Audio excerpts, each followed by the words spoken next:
Ju njohim me edicionin informativ të lajmeve. Kjo është Radio 7.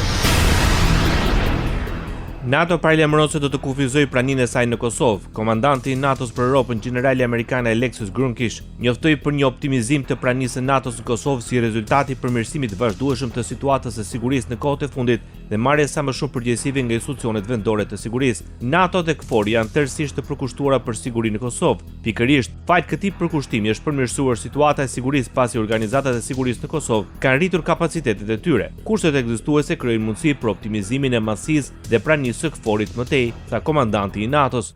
Aktualitet. Vion protesta mbar qytetare në rrugët e Tiranës. Edhe këtë të njëjtë qytetarët u të buan para kryeministrisë për Zvërnecin.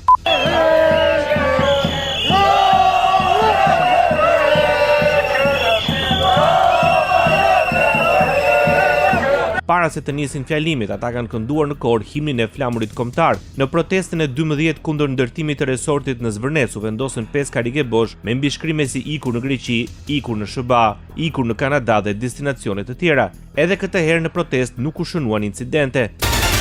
Ministri i Jashtëm i Shqipërisë Ferit Hoxha nuk ishte si problematike për procesin e integrimit shqetësimet e ngritura nga zëdhënësi i Komisionit Evropian 2 ditë më parë lidhur me realizimin e projektit për një resort turistik në Zvërnec. Zëdhënësi i Komisionit Evropian foli për pasojat të mundshme potenciale që do të thotë ndoshta nuk aprova ende dhe tha që do të vazhdojmë bashkëpunimin me autoritetet shqiptare si ta na kujtojë detyrimet e cilat i dim.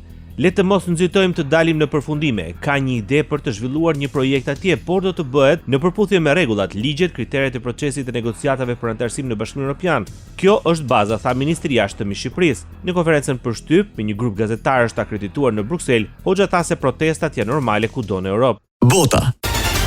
Zyra e kryeministrisë italiane Giorgia Meloni u përballte enter me ndërprerje të aktivitetit pasi qindra punonjës hynë në grevë kundër rregullave të reja që kufizojnë punën nga shtëpia.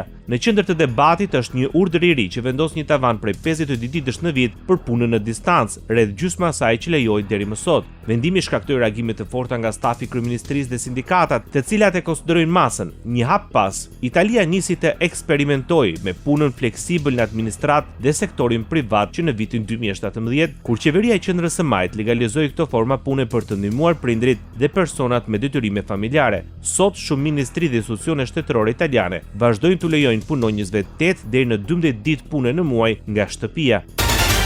Presidenti i Shteteve të Bashkuara të Amerikës, Donald Trump, deklaroi se konflikti me Iranin ka marrë fund dhe se mes dy palëve është arritur një marrëveshje historike. Sipas Trump, Teherani zyrtarisht angazhohet të mos zotrojë kurrë armë bërthamore. Presidenti i Shteteve të Bashkuara të Amerikës tha se marrëveshja përfaqëson një moment historik në marrëdhëniet mes dy vendeve dhe jep fund një periudhe tensionesh që për muaj të tërë kanë ngritur shqetësime për një konflikt më të gjerë në lindjen e mesme. Ata janë dakord që të mos ketë më kurrë armë bërthamore, gjë për të cilën ne kemi këmbgulur. Sot mbyllim çështjet me Iranin. Njerëzit do të fillojnë të kthehen në shtëpi shumë shpejt, deklaroi Donald Trump para mbështetësve të tij. Ai theksoi se dokumentet e marrëveshjes janë pothuajse të finalizuara dhe se procesi po hyn në fazën përfundimtare.